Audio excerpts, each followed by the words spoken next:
Sur le plateau de Bonjour chez vous pour cette dernière émission de la semaine. Notre thème du jour est l'amour qui pousse à l'action. Bon vendredi à tous. Bon vendredi. Bon vendredi. Un thème qu'on a déjà abordé plusieurs fois sous différentes formes et qu'on abordera encore parce que c'est nécessaire. C'est important, c'est capital. Et tant qu'on ne le maîtrise pas, qu'on ne le met pas en pratique à 100%, il faudra qu'on le répète. Exactement, la foi sans les œuvres est morte, comme disait l'apôtre Jacques. Donc, je ne me suis pas trompée, tu me regardes bizarrement. J'ai cru qu'on allait parler du premier commandement. Non, bah aussi. J'ai cru que je m'étais trompée d'apôtre, je me dis, bon. Non, c'est ça. Non, Jacques a dit.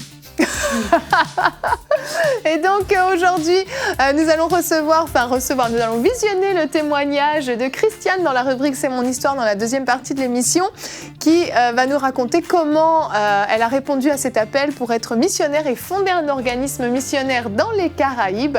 Elle partage également plusieurs témoignages de ce qu'elle vit là-bas en mission, c'est passionnant. Et on commence tout de suite avec toi Gwen dans la pensée du jour.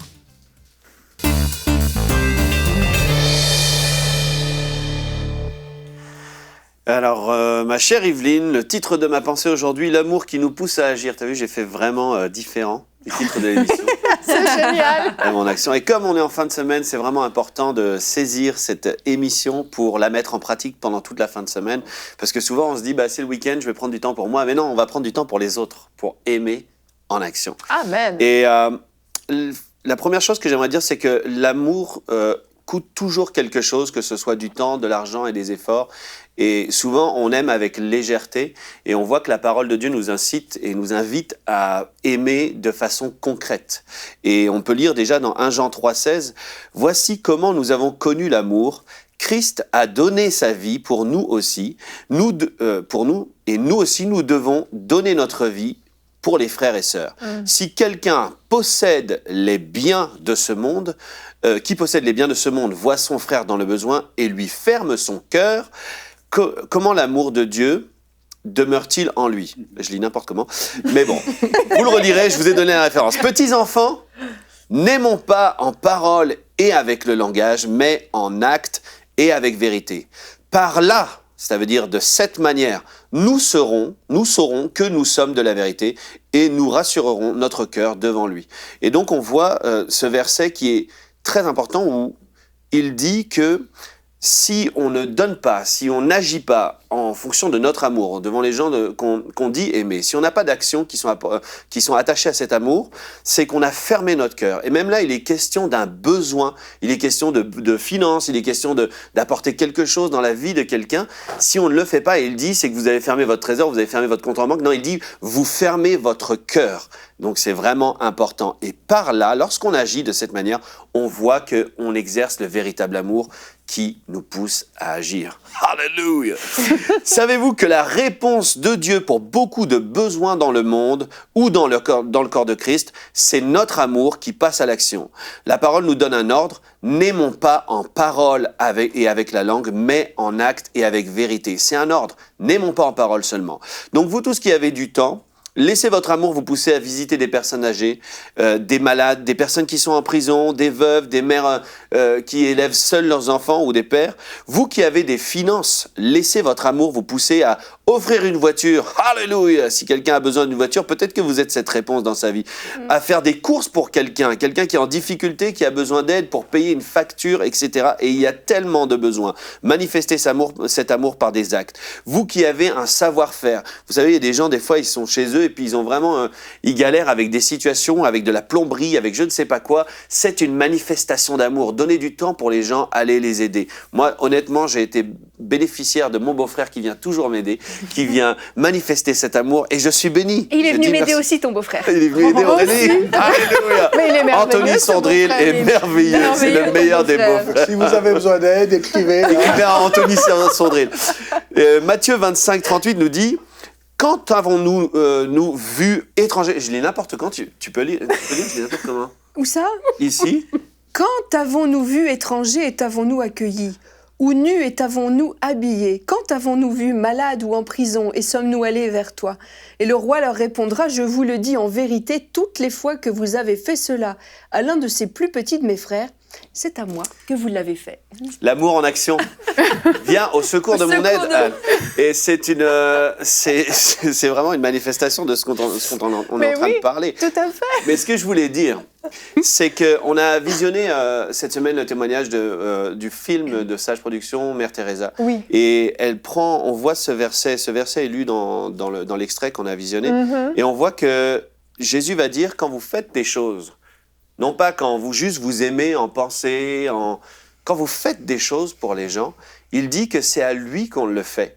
C'est à lui qu'on le fait. Lorsqu'on va voir un frère et qu'on va l'aider, lorsqu'on prend soin de quelqu'un, c'est au Seigneur qu'on le fait. Toutes ces actions, finalement, elles ne sont pas uniquement pour nos frères et sœurs, elles sont pour le Seigneur. Et je crois que mon temps est écoulé. Donc, Mais c'était merveilleux, Gwen. c'était en binôme. C'était beau. Moi, j'ai aimé l'originalité. Parle-moi tes filles, Quelque chose. C'était pas écrit en plus. Ah, c'est pour ça.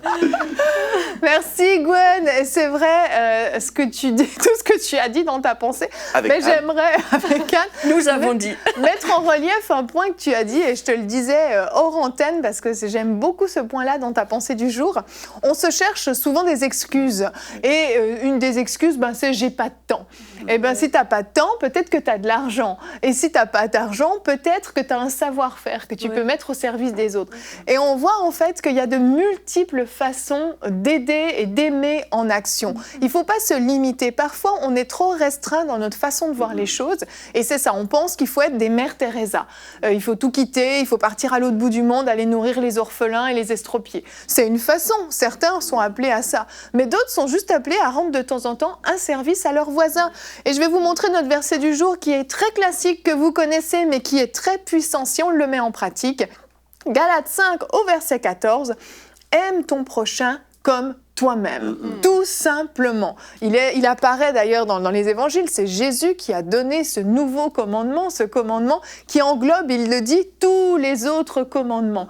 Et si on fait des choses pour nous-mêmes, on prend soin de notre maison, on prend soin de ce qu'on mange, on fait des choses, on se lave, on prend soin de nous-mêmes, pourquoi est-ce qu'on n'aiderait pas les autres et puis on ne prendrait pas soin des autres également? Absolument, et Jésus va donner aussi cette parole qui est vraiment semblable à ce verset qui dit: ce que vous voulez que les hommes fassent pour vous, faites-le de même pour eux. Et je pense que c'est une bonne compréhension de l'amour en action. Oui. C'est-à-dire que des fois, on a des besoins, des choses qui sont dans notre vie, puis on se dit, je sais que quelqu'un pourrait m'aider, mais pourquoi les gens ne viennent pas à mon aide dans tel et tel domaine? Et il dit, ce que vous voulez que les hommes fassent pour vous, faites-le de même pour eux. Et c'est important de se mettre dans cette position où on est une bénédiction pour les autres. On est une bénédiction. Et une des manières, puisque tu me le demandes, Evelyne, une des manières d'aimer. Comment peut-on aider de manière concrète, Gwen? Donc, voici quelques conseils. Cette émission est extraordinaire. Prendre spécialement du temps pour prier pour quelqu'un. C'est fou de voir combien de fois dans nos semaines, dans nos journées, on peut avoir la pensée pour quelqu'un, pour une personne en particulier. Et puis on pense à quelqu'un, que ce soit dans l'église ou quelqu'un de notre famille ou quelqu'un qu'on ne voit plus depuis hyper longtemps. Et puis on se dit, on laisse cette pensée filer alors que le Saint-Esprit crée en nous le vouloir et le faire. Et puis il met dans nous cette pensée. Et la première chose que je dirais pour aimer en action, c'est de prier pour les gens. De prendre un temps de manière intentionnelle, de se dire, là j'ai pensé à telle personne, je veux prier. Ou bien même si on a juste envie de prier, se dire, je vais prendre un temps particulier pour prier pour une personne. Et ça, c'est la première chose qu'on peut faire, c'est de vrai. prier pour les gens. C'est Et en vraiment plus, important. ça ne coûte absolument rien si ce n'est du temps. Donc faites-le et c'est un privilège de pouvoir prier, d'intercéder pour les gens. Et ça porte du fruit aussi. Hein. Absolument, c'est vraiment puissant. La deuxième chose, c'est de savoir écouter les gens. Aimer les gens, c'est savoir les connaître. Des fois, on a l'impression qu'on aime les gens, mais finalement, on ne connaît rien de leur vie. Et quand ils nous parlent, on ne les écoute pas. Et la seule chose dont ils ont besoin, des fois, c'est juste d'être écoutés. Ils ont juste besoin d'être entendus et que les histoires qu'ils nous racontent, ben, ça nous intéresse, qu'on puisse s'y intéresser. Et effectivement, après, on pourra prier ou bien répondre d'une certaine manière à un besoin. Mais en tout cas, les gens ont besoin d'être écoutés, manifester l'amour. Il y a plein de gens qui pensent qu'ils aiment tout le monde. Et finalement, ils ne connaissent rien sur les gens qui les entourent. Et il faut y remédier. Le troisième conseil que je donnerais, c'est de prendre des nouvelles. C'est important. On laisse les gens loin, nos familles, nos amis, on laisse le temps couler, on laisse le temps passer. Puis c'est tellement important. Manifester l'amour, c'est l'amour qui passe en action. On prend son téléphone et puis on appelle les gens, on prend des nouvelles. Une autre chose, exercer l'hospitalité. Inviter les gens chez soi. Il y a tellement de gens qui sont seuls dans l'église, qui sont seuls, qui sont vraiment seuls. Et ça leur ferait du bien d'être invités. Ça leur ferait du bien de passer du temps dans la communion fraternelle. Ça leur ferait du bien de savoir, bah tiens, il y a quelqu'un qui a vu que tous les dimanches, je pars tout seul. J'arrive tout seul, je repars tout seul. Puis toute ma semaine, en fait, il n'y a personne qui s'occupe de moi. Et donc voilà, prendre du temps, exercer l'hospitalité, inviter, offrir le meilleur. Et la dernière chose qui est à peu près, qui est similaire, c'est se rendre disponible aussi pour les gens. Quand les gens ont un besoin, quand les gens vous appellent, quand les gens ont l'air de... Des fois, vous vous rendez pas compte parce que les gens vont pas vous dire c'est quoi leur problème, c'est quoi leur besoin, mais juste le fait qu'ils vous appellent, peut-être que ça peut éveiller en nous cette conscience que peut-être que cette personne-là, elle a un besoin. Peut-être que je peux y répondre. Peut-être que je peux me rendre disponible. Cette personne m'appelle, elle est dans une situation délicate dans ses finances, dans son matériel ou je ne sais. Et être disponible. Au lieu de se dire, bon, peut-être, ou bien, Dieu va répondre de telle et telle manière. C'est nous la réponse. Oui. On peut se déplacer. Dieu t'aime, mon frère. Dieu t'aime, mon frère. C'est ça. Dieu t'aime. Ça, en fait, ce qu'il y a besoin, c'est d'empathie. Empathie. Il faut être empathique. On connaît la sympathie. La sympathie, ça vient du grec. Et il y a le même mot qui vient du latin, c'est le mot compassion. Sympathie, ça veut dire souffrir avec. Quand des fois on dit à quelqu'un qui souffre, on dit toutes mes sympathies. Parce qu'on a de la compassion. Alors après, on est devenu sympathique quand on est capable de souffrir avec quelqu'un. Parce que la personne nous trouve sympathique parce qu'on s'intéresse à elle et qu'on est capable de prendre à cœur sa situation. Mais il faut plus que de la sympathie, il faut de l'empathie, c'est-à-dire être capable de se mettre à la place de la personne et de dire, si j'étais à sa place, qu'est-ce que j'aimerais que l'autre fasse pour moi. Et c'est ça, quand tu nous dis, ce que vous voulez que les autres fassent pour vous, faites-le pour les autres. Mais si vous changez l'angle de la caméra, c'est de dire, si j'étais à la place de mon voisin qui est en train de déménager, qu'est-ce que j'aimerais que le voisin d'à côté fasse? Peut-être qu'il vienne m'aider à porter le piano. On est vendredi, demain c'est samedi, il y en a peut-être qui déménagent. Le piano, c'est dur ça. Quand on était jeune, on avait un piano à déménager. Alors quand on habitait à quelques étages et qu'il fallait descendre le piano, on s'amusait bien. Mais on était content qu'il y ait des frères qui viennent nous aider à porter le piano. Mais vous comprenez que c'est se mettre à la place de l'autre et de dire, si j'étais dans sa situation, dans une situation de difficulté ou de problème ou juste de besoin, qu'est-ce que j'aimerais que quelqu'un fasse pour moi? Et puis après, se dire, mais peut-être que je suis la réponse pour cette personne-là. Et c'est ça l'empathie, se mettre à la place de la personne. Et puis pour dire, je prends à cœur sa situation. Jésus est ému de compassion et il agit. Parce que trop souvent, on aime en amour ou en compassion ou en sympathie, juste en parole, en disant, j'ai beaucoup de compassion pour lui, mais qu'est-ce que tu as fait? Rien. C'est ça. J'ai beaucoup de sympathie pour lui, mais qu'est-ce que tu as fait? Rien. C'est que tu n'as pas de compassion, c'est que tu n'as pas de sympathie, c'est que tu n'as pas d'amour. C'est vraiment se positionner comme cette personne, justement, parce que c'est parfois à ce niveau-là qu'on veut vite se décharger, en fait. C'est se positionner comme la solution pour les gens et se voir comme tel. Parce qu'on est aussi des solutions pour des gens. Et dans notre entourage, Dieu nous a placés là pour répondre aussi à certains besoins. Et vraiment, c'est aussi facile, j'ai envie de dire, de dire, OK, je vais prier pour la personne. On a dit qu'il faut prier et vraiment, je suis absolument d'accord avec ça. Il faut le faire. Mais il faut, dans le concret, qu'on le voit en fait. Il faut que nos actions, il faut que les personnes de notre entourage puissent attester que, OK, parce que cette personne, si elle est là, je sais qu'il y a une différence. Il y a un point dans la pensée de Gwen qui m'a interpellée. En plus de ça, c'est celui où Gwen a dit qu'il faut prendre le temps, par exemple, d'appeler les personnes, se rendre disponible. Et on n'appelle pas les gens, parce que dans la société où on dit il n'y a pas le temps, il y a trop de choses qui se font. Mais on n'appelle pas les gens seulement quand on a besoin d'un service. On appelle aussi les gens comme ça, juste par amour pour les gens, juste parce qu'on veut manifester l'intérêt qu'on a pour ces personnes-là. Et c'est souvent terrible, hein, même, je parle même en général, même dans des églises et tout, de voir que, OK, on va peut-être prendre le temps d'appeler un frère seulement pour lui demander de faire quelque chose, seulement qu'il y a un besoin, seulement qu'il y a ça. Mais les gens ont besoin qu'on manifeste juste cet amour qui est désintéressé, cet amour où c'est toi qui compte en fait. C'est pas ce que tu peux m'apporter, c'est pas ton talent qui compte, c'est pas ce que tu as, mais c'est toi comme personne. On a besoin d'être des personnes qui aiment comme ça, simplement nos voisins, nos frères, nos sœurs, partout où Dieu nous a placés, en fait. Il ne faut pas se méprendre. On est vraiment dans une génération des temps de la fin où l'individualisme monte et beaucoup de personnes sont seules. Il y a même certains endroits où, je crois, 1 personne sur 3 est seule. Et les générations là, qui commencent à vieillir vont se retrouver âgées et seules.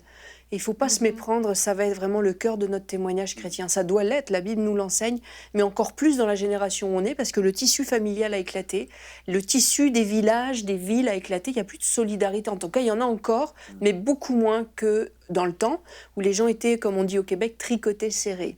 Et ça va être le cœur de notre témoignage chrétien, et il faut qu'on le soigne particulièrement, parce que ça va vraiment être la main du Seigneur pour ces gens-là, et ça va être une partie vraiment... déterminante pour amener les âmes à Christ. On ne va pas le faire dans le but de les amener à Christ, on le fait parce qu'on les aime, mais ils vont être touchés par notre témoignage, ils vont être touchés par le soin qu'on prend d'eux. Et puis là, on a parlé beaucoup de notre prochain dans l'Église, mais il faut vraiment élargir et savoir que l'amour en action, ça s'applique à tous, et j'allais dire d'autant plus à l'extérieur de l'Église. L'Église doit vraiment sortir de son bocal et puis tendre la main vers l'extérieur. Les gens qui souffrent sont dehors, et c'est Jésus qui nous envoie vers ces gens-là. Je veux juste rebondir sur ce que disait Anne. Tu as parlé des aînés et moi, je crois, j'ai vraiment à cœur là de partager avec ceux qui nous regardent, de vous encourager à prendre soin des aînés, à pas les laisser. C'est impossible que l'Église agisse de la même manière que le monde. Le monde délaisse les aînés, laisse les personnes âgées, et c'est impossible que l'Église ait cette même attitude.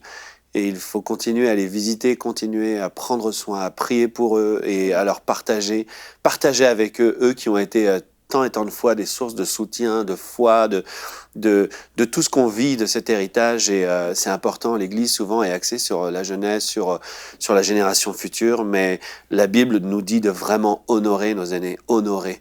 Et c'est important de le faire, donc intentionnellement. Oui, amen.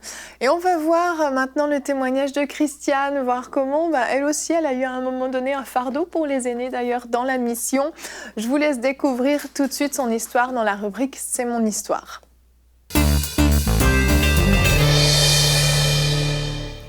Et on se retrouve pour la rubrique « C'est mon histoire ». Aujourd'hui, je reçois une sœur, Christiane Tremblay. Bonjour Christiane. Bonjour Evelyne. Ça va bien ? Très, très bien, merci. Oui, merci d'avoir accepté cette invitation à C'est mon histoire. Aujourd'hui, tu vas venir nous raconter comment tu as fondé, avec une autre sœur qui s'appelle Laura, l'organisme Mission Caraïbes, qui est un organisme missionnaire qui œuvre quelque part dans les Caraïbes. Tu vas nous en parler tout à l'heure. Mais avant ça, on va découvrir un peu ton cœur de missionnaire. Comment ça a commencé ? Une jeune fille, une petite fille de 6-7 ans qui voulait aider les Chinois d'Afrique. Là, il faut que tu nous expliques. Alors, j'étais en première année, j'avais 6 ou 7 ans et je voulais aider les petits Chinois en Afrique parce qu'on m'avait dit qu'en Afrique, Il y avait des gens qui avaient besoin d'aide en Afrique, c'est ça? C'est ça. Il y avait des gens qui... C'est un peu nerveux. Il y avait des gens qui avaient besoin d'aide en Afrique. Et dans ma tête d'enfant, je croyais que, bon, oui, la Terre est ronde et qu'ici, il y avait le Québec avec les Blancs. Et derrière la planète, il y avait un pays qui s'appelait l'Afrique. Et en Afrique, c'était les Chinois. Quel beau cours de géographie! Tout à fait. Mais je dois dire que quand j'ai appris la vérité, j'ai été un peu défaite. Ah ben, j'imagine. Parce que je me disais, comment je vais faire pour les aider s'il n'y a pas de Chinois en Afrique? Et là, mon professeur a dit expliquer, et j'ai fini par comprendre. Mais finalement, mon désir était d'aider. Et à l'école, à cette époque-là, ils nous donnaient l'opportunité d'adopter un petit Chinois. Oui, une parrainée, c'est ça? Parrainé. Oui. Adopté, parrainé, oui. Un petit Chinois. Alors, on apportait 10 sous pour aider. Et mon cœur était d'aider. Alors, j'ai apporté mon 10 sous à l'école. Et ma mère me disait, c'est pour aider les petits Chinois. Et ça venait renforcer ma croyance que les Chinois vivaient en Afrique. C'est tellement mignon. Mais on voit quand même, au travers de cette histoire, ce cœur que tu avais déjà pour aider les autres, qui t'a accompagné vraiment toute ta vie, parce que pendant plus de 20 ans, rapidement, tu as eu un organisme, une maison où tu venais en aide aux personnes handicapées, c'est ça? Oui, c'est ça. J'avais des personnes qui demeuraient chez moi et Voilà. mon travail était de les aider de plusieurs formes, de plusieurs manières, avec chacun avec sa capacité et souvent de dépasser leur capacité parce que le but était de les stimuler. Oui, c'était un travail que j'ai beaucoup aimé faire. Et oui, J'avoue. et tu as toujours été en fait au service des autres. C'est ton cœur et je crois que Dieu a déposé ça dans ton cœur. Et cet organisme Mission Caraïbes dont on parlait au début est né d'un voyage fait avec ton mari dans les Caraïbes qui était censé être des vacances tout simplement pour profiter du beau temps. Sauf que tu me disais il y avait eu un ouragan et beau temps, pas du tout. Pas du tout. Il y avait plutôt de la pluie, des vents très forts. Après un ouragan, c'est souvent ce qui arrive. Et on pouvait même pas aller marcher sur le bord de la plage parce que le sable nous piquait, il ventait tellement fort. Le sable, vraiment sur la peau, c'était désagréable. Ah, j'imagine. Alors on a dit, bon, finalement, au lieu de rien faire à l'hôtel, on va aller derrière les buissons, on va aller voir les gens. On va aller parler avec les gens, même si on ne parlait pas espagnol. On va aller voir les gens. Et on avait apporté des petites choses, des vêtements qu'on voulait donner. Et on a apporté ça et on est allé voir les gens. Et quand on a vu derrière les buissons, qu'est-ce qu'il y avait? Et là, on a été surpris et à la fois déçus. Parce que la réalité du pays qu'on visitait, qu'on va taire pour le moment, parce que c'est un pays communiste et on veut préserver tout ça. Donc, ce pays-là, ce qu'il nous laissait voir était faux. Parce que derrière les buissons, c'est la réalité. Et là, on a vu des gens pauvres, des maisons, des taudis. On a vu des gens dans le besoin, des gens... des heures et des heures de travail pour très, très peu de salaire, un minimum de salaire. C'est quoi, 8 à 15 $ par mois? C'est terrible. Et le pain coûte le même prix qu'ici. Alors, comment ils font pour vivre? Ben, avec la prière. Et comment ils font pour se loger? Tant bien mal. Avec des bouts de bois, des palmiers et tout ce qu'on veut. Et se vêtir, ben, c'est encore un autre problème. Alors, on a vu les problèmes, on a vu le cœur des gens. Et derrière tout ça, ce qu'on a vu, qu'on a aimé voir, c'était la joie des gens. Ah. Alors, dans leur cœur, il y a de la joie. Ils étaient contents de nous voir, nous recevoir. Et voilà. Malgré et la misère, en fait. Malgré la misère. Et ça vous a touché, ton mari et toi. Et c'est quoi? Vous vous êtes dit, allez, on revient l'année prochaine avec plein de choses? Plein de choses qu'on pouvait donner parce qu'on avait vu un peu leurs besoins. On a porté des vêtements, des choses que les gens nous avaient données. Et on a commencé à donner, à visiter les maisons et à aider de plusieurs façons différentes ces gens-là. Et on a extensionné notre façon d'aider. On est allé un peu plus loin, et on est arrivé dans un village où il y avait vraiment des besoins particuliers, et on s'est attaché principalement à ce village-là. Donc là, il y a eu comme des connexions avec des gens dans ce village, et au bout d'un moment, tu as vu ce besoin grandissant, et tu as décidé d'en parler à ton pasteur pour lui partager ton cœur.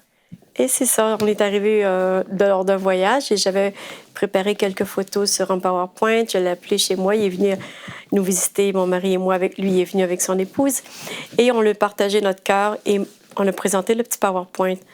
Et j'ai dit, Pasteur Joël, je veux vraiment faire quelque chose. Je veux vraiment les aider, regarde les besoins. Et il m'a regardé et dit, Christiane, va. Wow. Et pour toi, c'était comme un saut en fait d'approbation qui te donnait le courage de te lancer, c'est ça? Tout à fait, c'était extraordinaire. Ce mot-là, va, était comme une bénédiction qu'il me donnait, un support. C'était tout ce qu'il me fallait pour démarrer la mission. Et on a démarré sous l'emblème de Mission Caraïbes, Mission Caraïbes. sous le nom de Franco-Mission Internationale. On a démarré Mission Caraïbes. Et ça a été un grand pas pour toi, parce que jusqu'à présent, c'était une aide que vous apportiez sur le temps de vos vacances, finalement. Tout à fait. Mais là, à partir de ce moment-là, vous avez démarré une œuvre missionnaire, vraiment. Et vous avez des personnes qui vous ont rejoint. On a des gens qui nous ont rejoints. Alors, mon mari Jean est avec moi, c'est sûr, c'est certain. Et on a Laura qui fait partie de ce comité-là. Et on a un autre couple, Mélanie et Eric, qui nous suivent régulièrement. Exact. Et à partir de ça, on a fait cette équipe-là.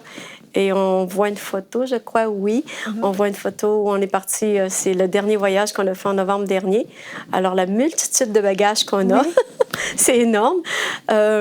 On voit une dame en fauteuil roulant, mais finalement, le fauteuil roulant, c'est une façon d'apporter le fauteuil roulant. OK, donc en fait, finalement, cette dame-là n'est pas Elle est pas en fauteuil réellement... roulant. Elle est capable de marcher, mais c'est une façon d'apporter le fauteuil roulant sans devoir Avoir débourser des frais sous. supplémentaires. Ben oui.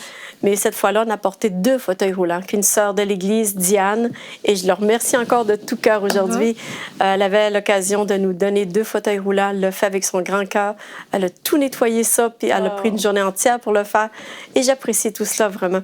Et on a apporté ces fauteuils roulants-là où c'est vraiment, vraiment là-bas une nécessité. C'est ça, parce qu'en fait, les gens qui ne peuvent plus marcher là-bas n'ont pas de fauteuil roulant. Ils restent alités toute la journée, c'est ça? Souvent, ils vont rester alités ou assis sur une chaise de bois. Puis les gens vont prendre la chaise de bois, les transporter. On sait qu'ils ne sont pas confortables. On sait comment c'est. C'est des chaises vraiment sans coussin, sans rien. Ça doit pas être nos terrible. chaises à nous, là. Ben non, ça doit être terrible. Non. Et tu parlais au début de ces taudis dans lesquels les gens vivent. Et donc, vous avez décidé de pouvoir leur construire des maisons. Comment vous y êtes pris? On s'est pris de face parce que là-bas, on n'a pas le droit de construire officiellement. Et donc, on a ramassé des fonds avec Mission Caraïbes. Et on a ramassé les fonds. On apporte l'argent là-bas. Et là-bas, on a une équipe qui construit pour nous. D'accord. Donc, on devient légal vis-à-vis le pays parce qu'à cause de l'interdiction de construire. Mais pendant ce temps-là, on ne perd pas notre temps. On va visiter les gens. Principalement, cette année, on a commencé plus ardemment d'aller visiter les personnes âgées. Et on va frapper aux portes des maisons. On apporte des vêtements, on donne ça aux gens et les gens nous accueillent d'une chaleur énorme. On les apporte entre autres des besoins, des fois on apporte des épices, des choses. Alors on connaît leurs besoins avec toutes ces années-là. On a pu déceler les besoins et on apporte des chaussures, des vêtements, des couvertures, des vêtements chauds et on entre dans les maisons avec ça. Après, on commence à parler de Dieu, de l'amour de Dieu. On apporte l'évangélisation dans leur famille. Et c'est extraordinaire, le travail. C'est bon parce que même la parole de Dieu nous dit que si je suis nue, pas vêtue, etc. Donc, on apporte de quoi les nourrir, les vêtir et... de pourvoir à leurs besoins spirituels aussi pour leur âme. Vous avez vu quand même plusieurs saluts de personnes? Oui, c'était surprenant. C'est surprenant de voir, mais souvent parce qu'on vient d'ailleurs, on est plus entendu que d'autres. C'est vrai. Pays. C'est un avantage. Un jour, quelqu'un disait, une personne entre autres, il dit tout le monde dans l'Église a parlé à cet homme-là, puis jamais il a voulu comprendre. Fait, j'ai dit, bon, il dit, ça fait au moins 100 personnes qui lui parlent. Alors, j'ai dit, c'est correct, ça va faire 101. Et quand j'ai parlé avec lui, j'ai sans doute dit la même chose que les gens là-bas. On apporte le même Jésus, le même Sauveur. Mais quand j'ai parlé avec lui, cette personne-là est arrivée, puis elle a tout accepté, redonné sa vie à Christ. C'était quelqu'un qui était rétrograde. Et maintenant, il participe dans l'Église locale. C'est touchant, son témoignage, et c'est merveilleux. C'est vraiment Dieu merveilleux. nous utilise souvent quand on vient d'ailleurs. C'est vrai que ça aide beaucoup. Et tu me disais aussi qu'il y a eu des guérisons miraculeuses au travers de vous. Et ça, c'est merveilleux. Tout à fait. Tout à fait. Entre autres, il y avait un homme qui s'appelait David. Et David avait une paralysie. Et à la suite de ça, ses cordes vocales avaient séché. Qui fait qu'il ne pouvait plus parler. Et puis, le médecin il avait dit, tu ne parleras plus jamais de ta vie. C'est séché, c'est collé. Il ne reviendra plus jamais. Et cet homme-là en voulait à Dieu. Puis, je comprends, entre guillemets, qu'il en voulait à Dieu. C'est un manque de connaissance d'en vouloir à Dieu, c'est sûr. Par contre, là, j'ai commencé à lui parler de l'amour de Dieu. Et j'ai marché avec lui. On était dans la rue, j'ai marché avec lui. Et j'ai parlé. Et je lui ai parlé comment Dieu l'aimait, que c'était pas la faute de Dieu, mais que Dieu pouvait le guérir. J'ai prié pour lui. J'ai dit, dans quelques jours, tu vas parler. Et 2 jours après, je l'ai entendu parler. J'ai dit, David, tu parles? Il me dit, Oui, il dit, je parle depuis 2 jours. J'ai dit, mais pourquoi tu me l'as pas dit? Ben, tu savais que j'allais parler. Ben oui, tu lui avais dit dans quelques jours, Mais tu oui, vas parler. Tu vas parler, tu le savais, alors il n'était pas venu me le dire. Ça, Et c'est il a miraculeux. retrouvé l'équilibre dans sa famille parce que je dois dire que c'était pas facile avec son épouse. Un homme qui parle toujours qu'avec des sons comme ça, c'était difficile.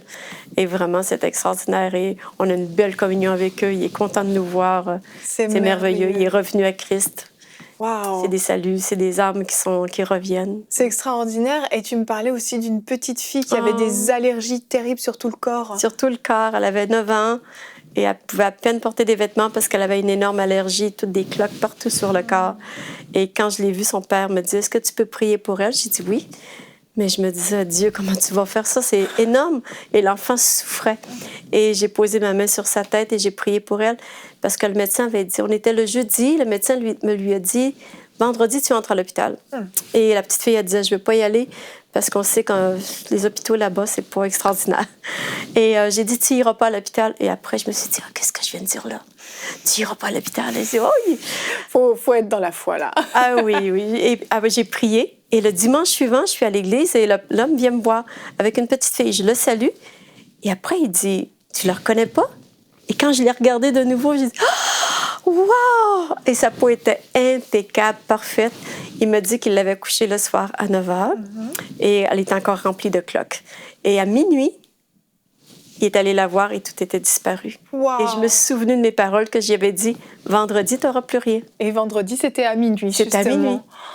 Et wow! Ça, c'est merveilleux. C'est merveilleux. Dieu fait des grandes choses et Dieu fait des belles choses. C'est On extraordinaire. a un Dieu de puissance. Vraiment. Il y a vu autre chose aussi, d'autres guérisons à la suite de ça, mais c'était des moments touchants, ceux-là. Là, ça ouvre des portes extraordinaires parce que non seulement vous pourvoyez justement à des besoins naturels qui sont légitimes et humains et nécessaires, mais vous pourvoyez aussi à autre chose en apportant l'évangile dans ces maisons qui vivent dans tellement de détresse. Et ça, c'est extraordinaire. Et tu m'as parlé aussi d'une histoire qui paraît tout à fait anodine, mais qui a ouvert des grandes portes. C'est la perte de ton disque dur, enfin le vol de ton disque dur. Le vol de mon disque dur. Alors, j'étais à l'aéroport et il y avait un scan de brisé et on était coincés. Et j'avoue que c'est de ma faute parce que mon sac photo était comme ça ici de côté. Et en plus, il était ouvert parce qu'il était tellement rempli. Il était ouvert et le pickpocket derrière moi. Tout ce qu'il y a à faire, c'est cela. Je vais récupérer. Il y avait tout ton disque dur, c'était toute ta vie sur ton ordinateur qui était dessus finalement. Exact. Et on était partis cette fois-là 3 mois. Mon mari, moi et le staff. On était partis pour préparer le travail, pour visiter les gens dans le village et voir par qui on allait commencer pour construire les maisons, évaluer tout le travail. Et c'était un travail ardu avec de multiples photos, des vidéos et tout ça. Et tout d'un coup, plus rien. Tout perdu. 3 mois de travail effacé. Effacé. Et là, j'ai prié, mais mon disque dur n'est jamais revenu. Et après, je me disais, Seigneur, pourquoi? Et un jour, un homme de Dieu est venu nous visiter chez nous et il m'a dit, Christiane, il dit, je vois cette histoire-là comme si Dieu change tes plans. Et quand il a dit ça, ça a vraiment descendu dans moi, en mon âme, que Dieu changeait mon plan et ça l'a fait Amen. Mon esprit a fait Amen. Et il a dit, tout ce temps-là, c'est toi qui voulais faire ça, les choses de telle façon, mais Dieu veut les faire d'une autre façon. Alors, on s'est remis en prière et Dieu nous a montré que oui, on devait continuer de construire les maisons parce que c'est un besoin vraiment nécessaire. Vous allez voir tout à l'heure. Et c'est aussi, on se dirige beaucoup plus vers les personnes âgées. On a visité des personnes âgées, on a vu les besoins qui étaient pressants et énormes et on se dirige vers les personnes âgées. C'est ça, parce que quand vous êtes retourné, vous ne saviez pas vraiment vers qui aller, parce que toutes tes informations étaient sur ton disque dur, mais vous êtes retourné pour continuer la construction des maisons malgré la perte des informations. Et là, tu me disais, il y a une sœur que vous êtes allée voir qui s'occupait de personnes âgées et qui vous a en fait ouvert les portes de beaucoup de personnes qui souffraient dans leur domicile. C'est ça. Et elle me disait, la dame, elle me disait que dernièrement, il était avec des personnes âgées, puis lui disait, on a froid. On a très froid et on n'a pas de vêtements, on n'a pas de couverture. Puis ils ont prié ensemble, ils ont pleuré ensemble pour que Dieu envoie quelqu'un. Et quand on est arrivé, on avait plein de couvertures chaudes, des polars, des vêtements chauds. Et on a apporté tous les bagages pour qu'ils soient distribués. Et elle m'a promis de tout cœur qu'ils seraient distribués. Et ça, c'est merveilleux, c'est parce merveilleux. qu'en fait, vous êtes arrivé avec tout ça sans savoir à qui vous alliez les donner. Et Dieu avait déjà, en fait, vous étiez la provision, la réponse aux prières de ces personnes. Et rapidement, par rapport aux personnes âgées, il y a vraiment une misère là-bas. Il n'y a pas, bien sûr, de maisons de retraite. Ils sont dans leurs maisons qui ne sont pas vraiment des maisons. Et à quoi ressemble leur quotidien? On en voit une ici, là, justement, et leur quotidien ressemble à ce que vous voyez sur l'écran. Et on voit un homme dans un fauteuil roulant qui est assis, attaché, du matin au soir. Et le soir, ces garçons le prennent, le couchent au lit. Et le matin, ils le remettent dans le fauteuil. Ils passent la journée assis là. Et c'est pitoyable. Et des situations comme ça, il y en a énormément. Et on voit une dame qui est alitée, elle est paralysée. Et Laura est avec elle. On voit Laura, Mélanie à côté d'elle. Et Laura est avec elle. Et Laura ne parle pas beaucoup espagnol, très, très peu. Mais je vais vous dire qu'on n'a pas besoin de parler. Parce que des fois, les gestes du cœur, la prière, et quand elle l'a touché, la dame a crié quand on est arrivé, on l'entendait de la rue. Et quand elle est arrivée, elle l'a touché, elle a prié en français. Elle a caressé sa main. Et la dame s'est calmée, on lui a mis des couvertures chaudes et elle s'est calmée. Puis elle pouvait nous entendre. Alors, on n'a pas toujours besoin de parler. Notre cœur est d'être là, d'être présent et d'apporter des choses nécessaires.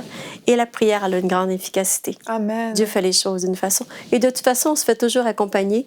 Même si on divise les équipes, on se fait accompagner de quelqu'un du pays. Quelqu'un qui est autorisé à le faire avec nous. On se fait accompagner.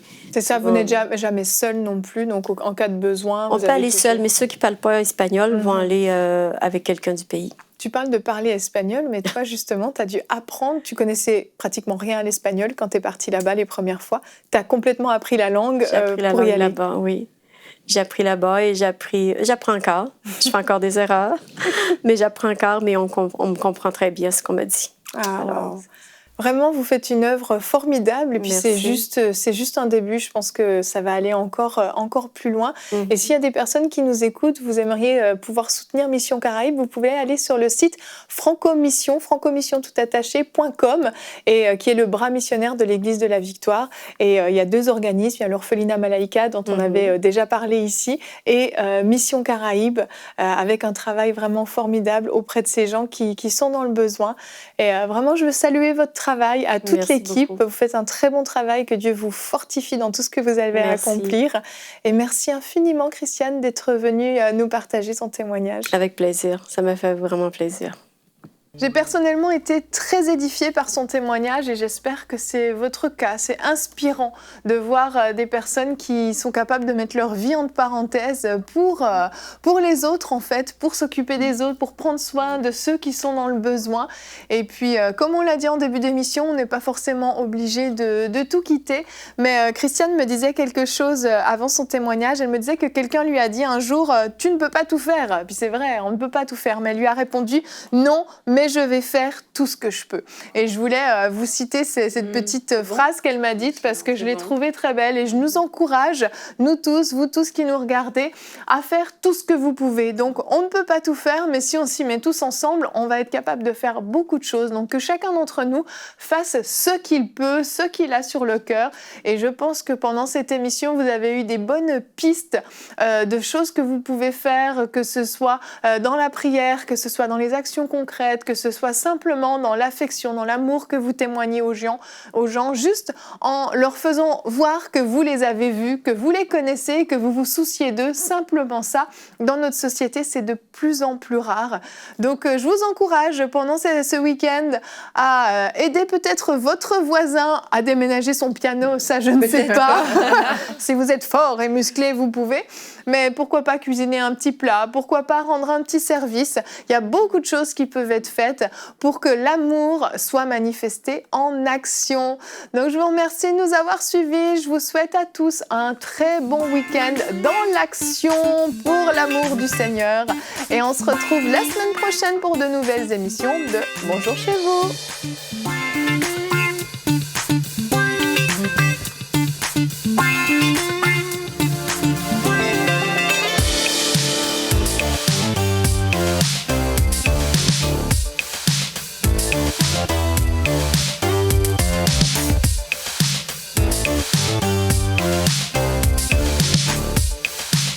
Podcast.